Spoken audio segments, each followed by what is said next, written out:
Ang nais ng Lord, that's the greatest commandment of all. That love Him with all our heart, our soul, and our mind. Ang tatlong bagay na yan, dapat hindi magwatak-watak sa ating pag-ibig sa Panginoon. Dapat sama-sama yan, mga kapatid. Nakasabing amen. Amen. Upang makafocus tayo sa ating paglilingkod sa Panginoon. Ito ang dakila at unang utos. Ang pangalawa ay walang iba kundi ibigin mo ang iyong katabi. Mahal mo ba yung katabi mo? Amen. Mahal mo ba yung kapitbahay mo? Sa dalawang utos na ito'y nauwi ang buong kautusan. Hindi binago ni Jesus ang Ten Commandments, bagkus inulit lang ni Jesus sa verse na ito, ang sinabi ng Deuteronomy chapter 6, verse 4 hanggang 7. That love the Lord with all your heart, with all your soul, and with all your mind. At ito'y inulit muli ng Panginoon. Amen. Dahil nakalimutan ng mga disciples, ano ba talaga ang pinakadakilang utos ng Diyos?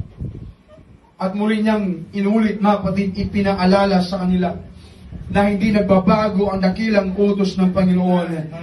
Hindi nag-change ang commandments ng Lord. Hindi nag-wait ang utos ng Panginoon. Mula pa noon hanggang sa New Testament, hanggang sa panahon natin ngayon, ang nais ng Lord masunod ang kanyang kalooban na mahalin natin sa buong nating puso, sa buong kaluluwa at sa buong kaisipan. May mga tanong ba kayo sa inyong buhay, mga kapatid, na minsan sinasabi mo, ano bang mas mahalaga sa mga bagay na ito? Ano bang mas higit sa mga bagay na ito? Knowledge ba? Influence, success, power? But you know what, church? Jesus got the simple answer. At ang kanyang demand, walang iba, love. Tapos sabi love. Love. Hindi achievement, hindi status ng buhay mo, hindi being gifted mo, kundi pag-ibig natin sa Diyos. Walang pakialam ang Lord sa nadating at narating ng buhay natin. Provisions yan ng Lord. Pangako yan ng Panginoon that we will inherit, at kasama tayo sa inheritance. We are the heirs of all the blessings of Abraham. That's given. Pero ang nais ng Diyos, He demands us na mahalin siya. Dahil ang pag-ibig natin sa Panginoon, hindi dapat optional, young people na nagkakay. Ang pag-ibig natin sa Diyos, hindi dapat conditional, mga kapatid. Ang pag-ibig natin sa Panginoon, dapat buo. Dapat buo at totoo na ang ating pag-ibig sa Diyos nakafix sa ating Panginoon. Ang ating pagpasalamat sa Panginoon palagi nasa ating labi. Dahil tunay na dakila ang Diyos. And this month, mga kapatid, is our theme. Gusto kong mangaral, mga kapatid, praise the Lord, according to our theme this month na nagsasabi, love matter most. Ang pag-ibig, ito ay mas mahalaga, pinakamahalaga sa lahat.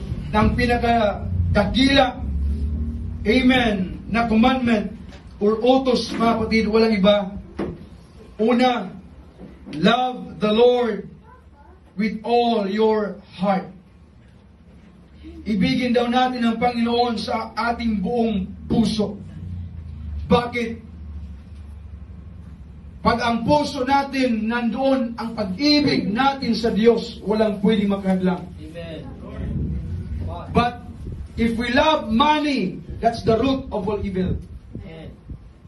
Masabing amen. Amen.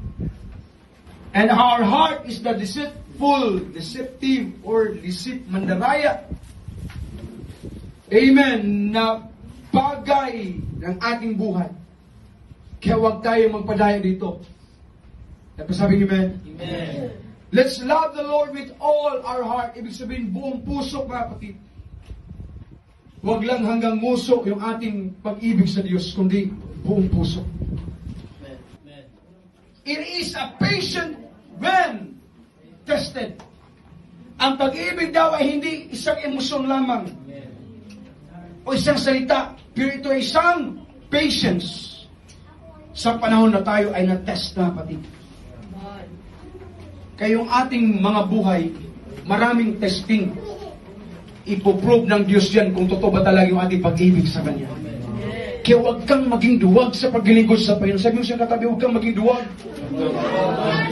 Ipaglalaban mo, ipanindigan mo yung paglilingkod mo sa Panginoon, yung pag-ibig mo sa Panginoon, yung pagsabi mo na, yes Lord, I will serve you God until my last breath. Yung patunayan mo sa Panginoon na walang alibay, walang hadlang, because true love shows in action. Ang pag-ibig ay isang sukatan ng ating spiritual maturity. Spiritual growth is not measured by how much we know, but by how we'll see love.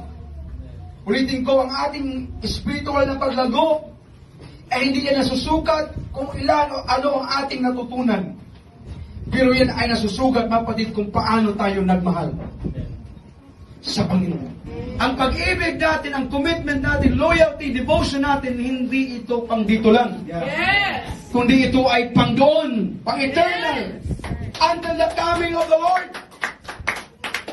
Kaya clear ang sabi ng Panginoon, love the Lord with all your heart, soul, and mind. Love your neighbor as yourselves. Why? Yes! Hindi pwedeng magmahal tayo sa Panginoon lamang. Nakaaway natin ang brothers and sisters, yung mga tagalabas. Bakit? Kung iligtas sila ng Panginoon, magkita-kita tayo doon. Hello, hindi itong kaaway ko. Uy. Lord, ilayo mo ako dyan, Lord. Nag-guess ba, mabati? Amen! Lord, grabe yan. Sinaktan ako niyan, Lord, please, pababain mo yan. Baka ikaw ibaba ng Panginoon eh. Next ba natin, mabati? Yes! Kaya yung ating commitment, devotion, loyalty, yung agape, yung love natin sa Diyos, hindi yan lamang pang lupa, kundi yan ay pang eternal na kapatid. Yan ay ang habang buhay. Kaya let's know, let's learn how to give our best love sa Panginoon. Everything else will fade. Lahat ng mga bagay ay mawawala. Yung success, yung titles, yung knowledge mo, yung people, but love remains eternally. Yung pag-ibig, manatili yan hanggang wakas. Last, let's all stand. Love carries eternal values because it reflects the heart of God. Christ's commandment that matter most is love Yes! the Lord and love